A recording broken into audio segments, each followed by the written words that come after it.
So, welcome to episode 7 of SEO Tales. And the topic for today is white hat versus black hat SEO. And again, I have my partner in crime, Itamar, joining us. How are you, buddy? Yeah, not too bad. All's good. The sun is shining. What about yourself? Yeah, all good. All good. The sun's not so shining up here, but we had a nice day yesterday. So, and today, I'm praying that they're going to release some lockdown measures, relax some lockdown measures even, so we might get some of the same stuff as you guys, and just being able to go to the park and go to the beach and things like that. So fingers crossed. Yeah, fingers crossed. But anyway, on to the good stuff. A white hat versus black hat SEO. Obviously a much debated topic in the industry. You know, people say I'm not black hat, and people say I'm all white hat and all that kind of stuff. And you know, what's your take on that whole thing? Yeah, I mean, black hat versus white hat SEO is a debate that's kind of been going on forever, and it's, you know, there's clear differences between the two, and you get lots of different arguments as to why somebody is white hat, why somebody is black hat. And I think if we're talking general consensus, people much more favor white hat tactics. But before we kind of really get into that, I think it's best if we kind of just summarize what the differences are and what they mean. So, Craig, do you want to start off with what white hat SEO is? I mean, so white hat, as far as I'm concerned, now I've got my own opinions based on everything. And I'm going to give you what I determine white hat SEO is, and others will argue 100% with what I'm going to say. But I don't believe there's such a thing as white hat SEO. I think it's bullshit. I think it's agency sales nonsense. And that is just my opinion, and I'll tell you why. First and foremost, you know, things like building a link, regardless of whether you build a PR link or whatever you want to call it, or a white hat link, it's still against Google's terms of service. How is that different from me potentially building a PBN and linking to a website? You know, you do your PR pitch, you're trying to get your link in the Daily Mail. I buy an expired domain and repurpose it, just, you know, something with similar metrics, and I'm doing it that way. A link's a link, regardless of what you want to call it. Now, one link is against Google terms of service. End of story. There is no debate of that. However, Google also have released statements over the years that link building is the number one ranking factor. So that's a contradiction in terms. So it really comes down to what you determine white hat and black hat. Now, I've been tarred with a brush of being black hat because I have publicly spoken about using PBNs and some other stuff. However, you know, what I would determine black hat as such is a dirty spammer who'll use something like Scrapebox to do blog comments and all that kind of stuff. That's not what I'm doing. That is not what I'm doing.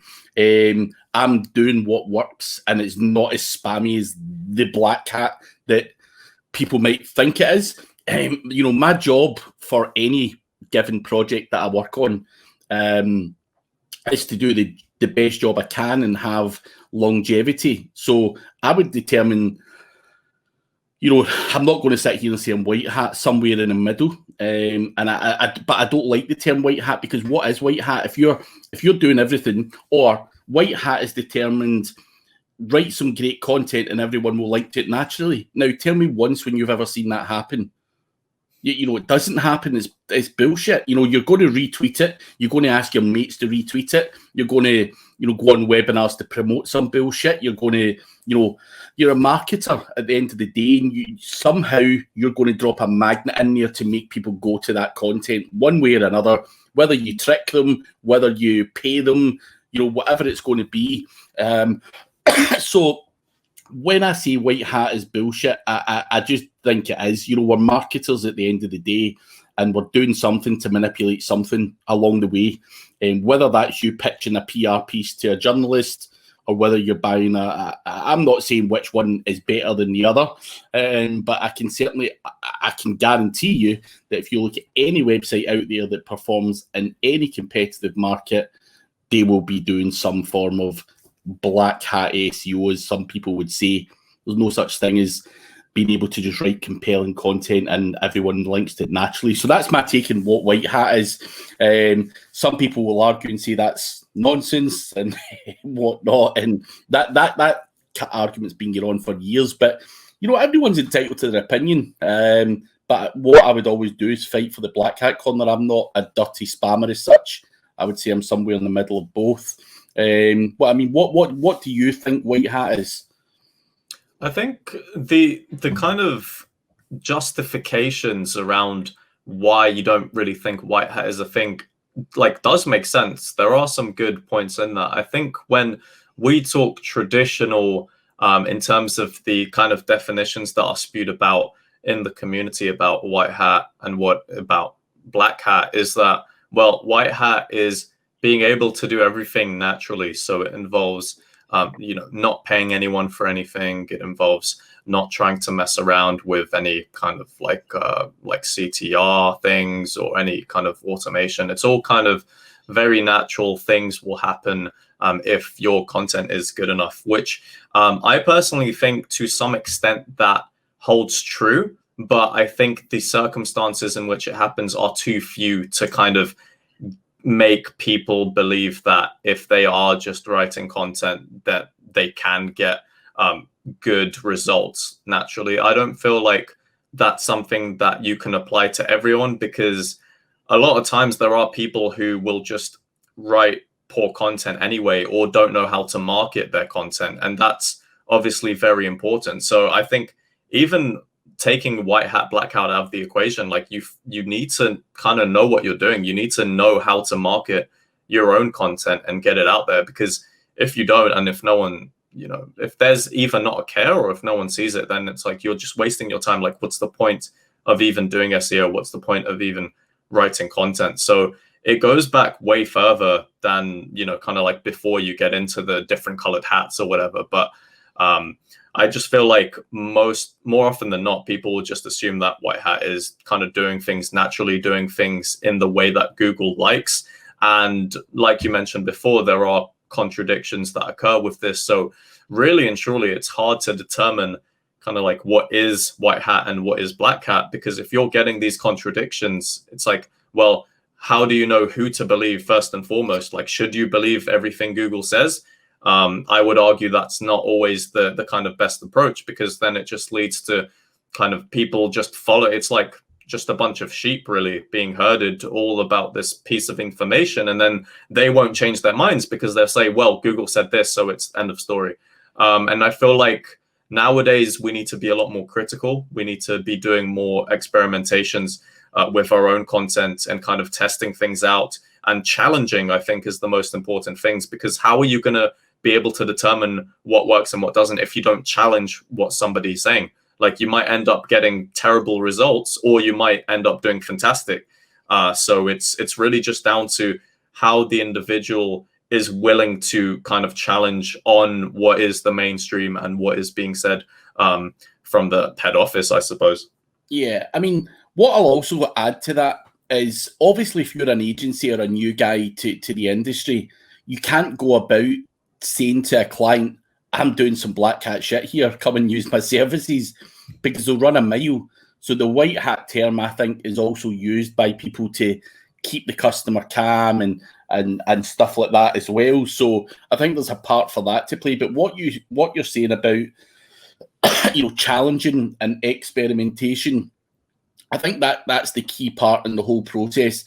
No matter where you are in life, if you're playing for a professional football team and the manager doesn't play you, you've got to challenge that decision. You've got to say, why am I not playing? You've got to say, you've got to try different avenues to get yourself back in the game. And it's the same with SEO. If something's not working, you've got to challenge why it's not working, find out why it's not working, what it is that Google don't like, and tweak and tweak and tweak. And unless you challenge, what's the point? You're not going to do anything. But challenging whatever you want to call it, trying manipulation or whatever you want to call it, all of these things would be determined grey hat as far as I'm concerned, challenging. And of course, Google are not going to sit there and say, come and wreck my system and this is how it all works. Of course, that's not going to happen. So I think the people who test, try and do stuff, and as you say, challenge the authority, and that's essentially what Google are, that is the authority. Got to challenge that and try it and test it and give it a push for its money, and figure shit out. And I think, but if you're that type of guy who does A/B testing, you will get tired, because that's what I do. I try different stuff. I try different methods, not necessarily automated spam. I try click-through rate manipulation. I'm paying money for it and Facebook and all that kind of stuff. It's not as if I'm shying away from paying money or anything like that, but I'm quite happy to put money into something to see what the output is. And if that output is a positive ROI and I see some positivity in it, then of course I'm going to plow more money into that and plow more. And people say, "Oh, you dodgy motherfucker, you click-through rate, that's shady as fuck." What shady as fuck is sitting there and not doing any work for a client? That's what I see from it. But anyway, enough ranting about that part of it. I've got to say that was probably one of the greatest burns I've heard about this kind of stuff. That's wow. Yeah, let's skip. I don't want you to start getting all red. So I'm gonna change the topic slightly. So let's move on to the authority. So let's move on to Google. How do they detect black hat practices based on the stuff that we've been talking about? I mean, Google, right? So as far as I can gather, now I'm not a Don Anderson who is someone who studies how search engines work to any great degree, and I don't think anyone is, and no one really knows. But as far as I'm concerned, Google's not as clever as people give it credit for. Now, I think Google's really, really clever in some ways and really, really dumb in so many other ways.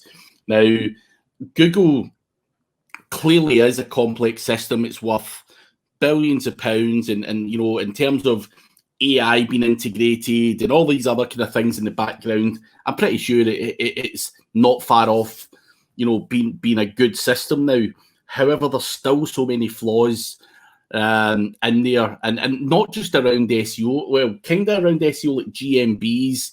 You can manipulate that stuff. You could close someone's GMB down 6 months ago because of a loophole in the system. So with anything so big, a software or a system, it doesn't matter whether it's a WordPress plugin or whatever, there's always going to be a weakness or a vulnerability in any of these kind of systems. They have to have an algorithm, and there's just so many people trying and testing different shit, and that's why SEOs are SEOs. But I think Google also allow, I'm not going to sit here and say this is a bit of a kind of statement I've seen someone else say, and I'm not going to say it's 100% true, but it makes sense. We are basically cleaning up Google for them. Now, who else is getting in and trying to optimize pages to a certain degree with all the shit over there? Do Google really hate SEOs? Probably not. We're getting in there and optimizing title tags, content, trying to make the internet better to some degree. So they've got to give us some leeway. And I think they're clever in that respect as well, where they will leave things open to interpretation or whatever, and allow us to do it. But basically what we are doing, we are VAs for Google. You're a VA for Google going in and doing your title tags. You're cleaning up videos, title tags, all that shit, and showing Google where what this is about. And at the end of the day, they are clever in that respect. But with any machine, I think they can pick up certain things. They can pick up duplicate content. They can pick up link farms. They can pick up all of this stuff. They can probably see more than the general person thinks. They can, correlate data and put it together, and see, massive footprints. People are, logging in from the same IP address. If Crazy Itimar's sitting in London and he's logging in and out 100 PBNs, and he's, you know, whatever, and he's doing it all from one IP address, that's something that Google would probably see quite quickly. So, listen, they're not stupid, but I think, and by the other hand, they're, you know, they can see that, but I think they'll let some gamification go along the way. And I know that might seem stupid, but as I say, we're VAs for Google. We're cleaning their shit up and making it better. So why wouldn't you allow us to game it a little bit and stuff like that? But obviously just move the goalposts every now and again just to keep people on their toes. Yeah, that's quite an interesting way to think about it, because, you know, we do all directly or indirectly work for Google, because we are, as SEOs, the people who help to shape the way that the system works. Because the things that we do, the exploits that we find, the feedback that we give, that all, you know, involves us kind of giving feedback, which Google will either choose to do something about or choose not to do something about. So we're in a sticky situation, because, you know, we're like, they take our data, like we give them our data, and then we're kind of working for them as well, and they don't really give us too much back. I suppose if you argue that if you do everything perfect and you get the rankings, then that's something that Google's giving to you. But then again, it's quite a gray area to kind of talk about in terms of a kind of like transactional side, in terms of what we're giving to Google and what Google is giving to us. But that's quite interesting. I think also that, you know, like you mentioned, Google's a machine. So with machine learning, with AI, the kind of development of those disciplines over time is going to get much better. We don't know if it will ever get to a point where they will be absolutely 100% flawless in terms of the system. I don't think it'll ever get to that state, because when it does, would you want to be flawless either? That's the no, argument. I don't think I would. I was going to mention that, you know, if it gets flawless, then it's like the machines have taken over, and there's absolutely no point of us being alive anymore, you know? So, you know, there does need to be some leeway, some ways for people to test and experiment, because at the end of the day, that's how you improve things, generally speaking, like making tests and challenging things and trying to do things slightly differently in order to see what is working now and what isn't working now. And then that's how you make the conclusions based on that. But obviously it does depend on the niche, and certain niches have been getting more like sanctions, I suppose, more recently with like the medical field and things like that. So obviously there might be some discrepancies or differences depending on the industry that you're in.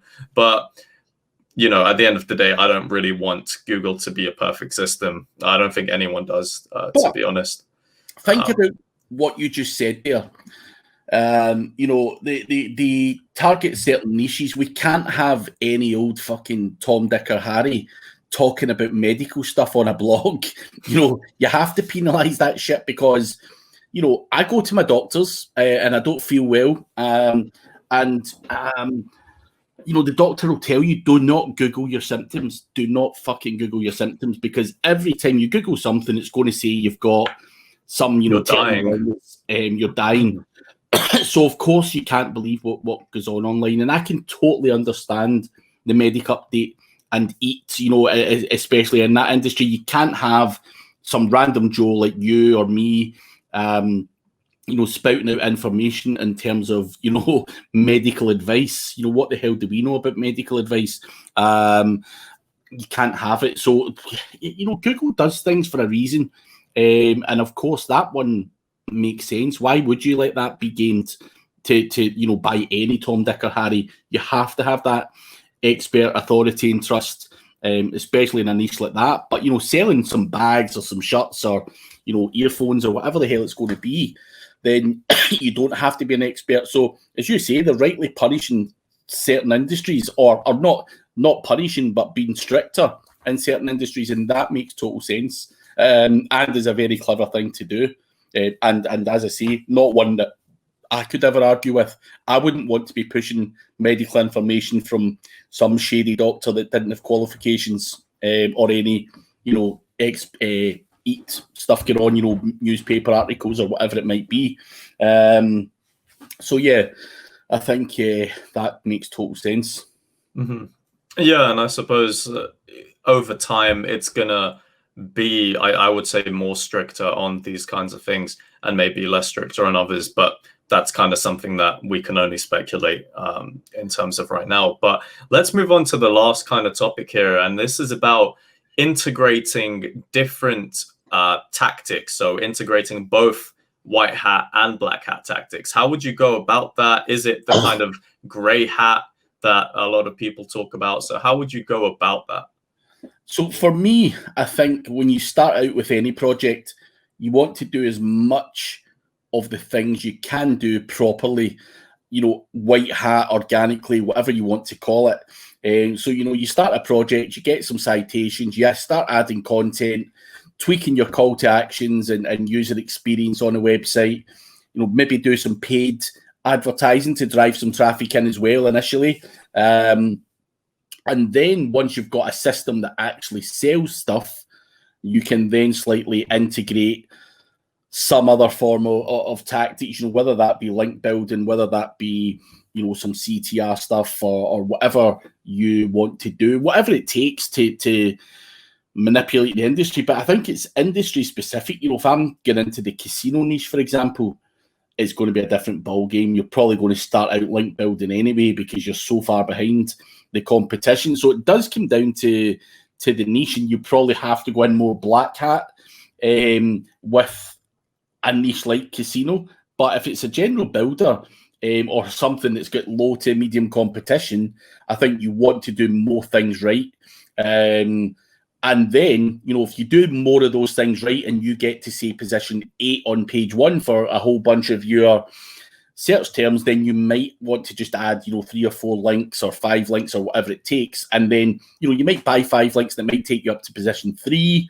Then you might want to do some CTR manipulation just to jostle for those top slots. Whatever strategy you decide to implement, those blacker hat techniques are probably the icing on the cake, is what I would say. Build on a good, solid technical foundation with great content, unique content, add videos where possible, get social media flowing traffic into your website, get some paid going to your website, just drive traffic, get the name out there, get, the click-through rate going, the time on website going, show people it's a real business, grab your Google My Business top position as well for your local area, because that can generate, a decent bit of traffic for you. And then, as I say, you want to do is less, a small amount of the bad stuff, if you like, is what I would always say. That's just the icing on top of the cake to go from, say, position 8 to position 1. That's the way I see it anyway. What about yourself? Yeah, I think it's kind of difficult to pinpoint. I suppose the question is a bit strange in itself, because obviously the kind of definitions that we gave for white hat, for instance, were slightly different. So I think at the end of the day, if you want to do well, the tactics you need to utilize are the ones that will keep your users happy, keep them engaged, and make them want to purchase something. Because if you don't have those foundations for a good business or a good business model and a good website, then you're going to struggle, because it doesn't matter where the hell you rank. Like, if people can't navigate through your site, if people can't make purchases, if you don't have the CTAs, if it loads really slowly, you're going to have problems there. So I think the foundations you definitely need. Do everything that you can that is more natural. So I suppose if you want to start with optimizing your metadata, title tags, what have you, start with that. And, if you want to work on the link building later down the line, but it should still, in my opinion, it should still follow initially getting the technical side sorted, then your on-page sorted, and then lastly your off-page, which is where most of the more black hat tactics come in terms of off-page SEO.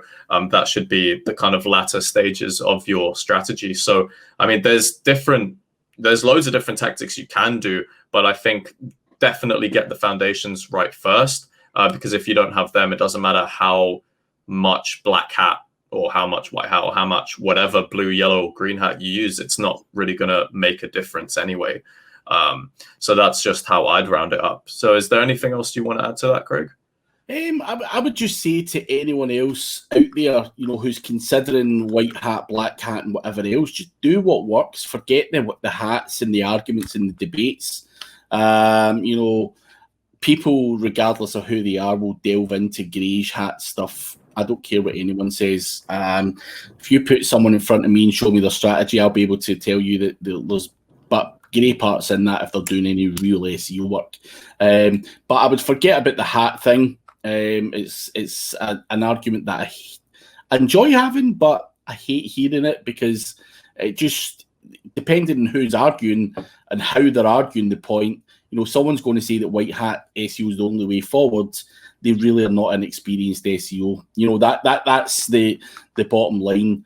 You just, have some common sense, be streetwise, have a look, test some stuff, even in a test website, see what works, and then come to your own conclusion. Don't be a sheep that follows the masses, because the massive amount of SEO people out there don't rank websites, put it that way. And it's either because they're too scared or can't be seen to be doing something slightly sketchy or whatever, or too lazy. So yeah, draw your own conclusions, I think, is the best advice I can give. It's what I've always done, just tried little bits of different stuff and implemented it into my stuff, and seen positive stuff from it. And as long as I see positive things happening on any project, then I'll continue to do that as part of my strategy. Yeah, summed it up quite nicely there. And I think we're out of time for this episode. So thank you guys very much for watching this episode of SEO Tells. Make sure you leave a like rating below if you noticed Craig wearing a black hat today in this episode. And we'll catch you guys in the next one. Cheers.